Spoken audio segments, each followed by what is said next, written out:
Hi, Year 12. Okay, so we're up to the next section of the assignment. So we have done our different sales scenarios. We've graphed a couple, and it's up to the prediction. So I've just put this into into black text, because the black text is what I'm using, and then I'll remove this blue stuff. This is the task sheet again. And what we're doing now is we are following the steps. It says using the same product, so I'm using the succulent corsage. Make a prediction.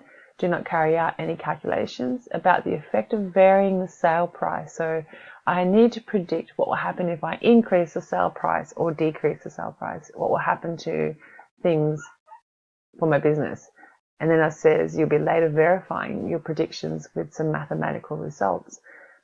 Now, what this is all about is what you think will happen. Start with thinking about the break-even scenario. So my break-even scenario was 26 corsages. So what I'm going to predict is, and you can use I when it asks you to make a statement about yourself, and that's the only time I want to see I or we or me in this. So I've written I predict that there'll be if I increase the selling price, if I sell 26 corsages, which previously was my break-even, I expect I'll probably make a small profit now. It'll only be really little, but this will be now a profit. I imagine that my break-even may drop down to 25, so I might even say that in here. It could even go lower. Depends on how big a selling increase I put on there. Price increase, sorry. And then so that's what I'm just talking about there. I think it might be 25 or 24 my break-even. And the effect that this will have on my business. So this is what I'm going to talk about. What will happen to my business? Yeah, I should make more profit and be a more profitable business. What other things can you talk about? You know, anything that you can think about, talk about here. And also talk about what effect it will have on your customers. Will people still be willing to pay that price? If so, why? If not, why? Think about the market. I'm thinking about succulents are quite sort of on trend at the moment and have been. They're probably fading out a little bit, but still people find it really cool to have succulent corsages. I believe there was even one at our Year 12 formal, and so I think people are willing to pay a bit of money for it because it's different. So I think I can probably charge a little bit more and still be able to sell it. So that's what I would talk about: the market, whether I can sell it for a higher price, and will people still buy it? What kind of people will buy it? So in here, you'd put the heading prediction.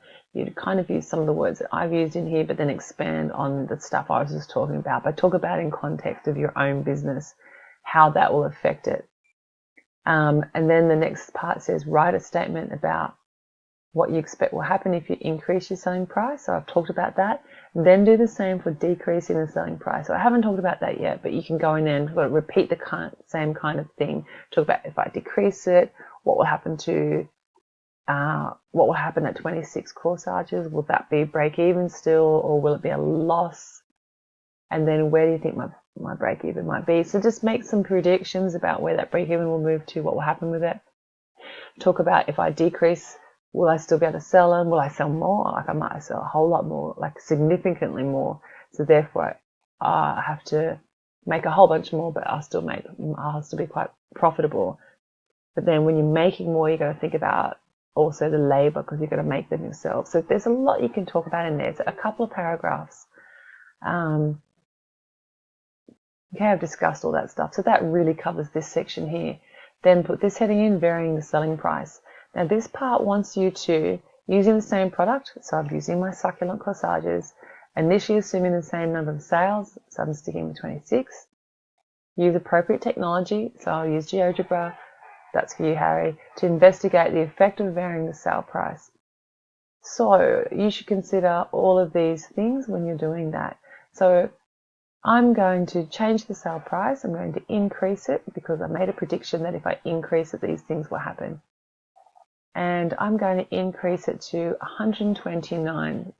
So I'm really making these quite exclusive. Hey, I'm going to sell them to all the private schools, and hopefully I'll be able to still sell them at that price. And I did a bit of shopping around and looking online, and I found some that were quite expensive to buy. So I feel like that's quite a reasonable price. Very high end though. So now using this $129, I have to redo my calculations to discuss these things: the break even, my scenarios that I did in that table, these scenarios, the effect of the change in selling price on the number of sales made. I then need to talk about, well, I've kind of talked about that anyway. The appropriateness of selling price scenario chosen. Is it appropriate to sell 50? Is it appropriate to sell 10? Like, talk about what's the likely, the right number of sales that I'll be able to make. Hey, if I'm babbling, it's because I'm getting tired. The amount of time required for you to produce each item. And that was what I was saying before. If I have to sell a lot more, it's going to take a lot of time. And you need to probably think about, to make one item, how long is it going to take? And realistically, how many can you make in a day? Therefore, how many can you make in a month? And does that match up with how many you're selling? So that's requires a little bit of calculations in that section there. So to answer all this, you've got your new sale price.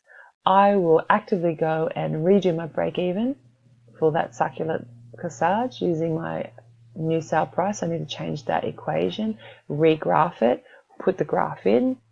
I'll get my table of scenarios, recalculate them, and look at what happens to all my profits and losses. And then I'll discuss these last 3 dot points, 1, 2, and 3, in relation to the new sale price. And do you have to do a loss?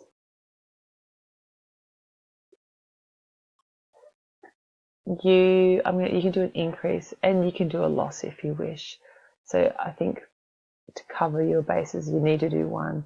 I would do an increase and a decrease, to be honest. So then that's the end of your mathematics, finally. So there's a little bit of work to go in here. I'm not going to model it because I've just talked through it all, unless someone desperately needs me to. But I think you've got a fair bit of stuff you can work on now. So again, ask me if you've got any questions, and good luck with your assignment.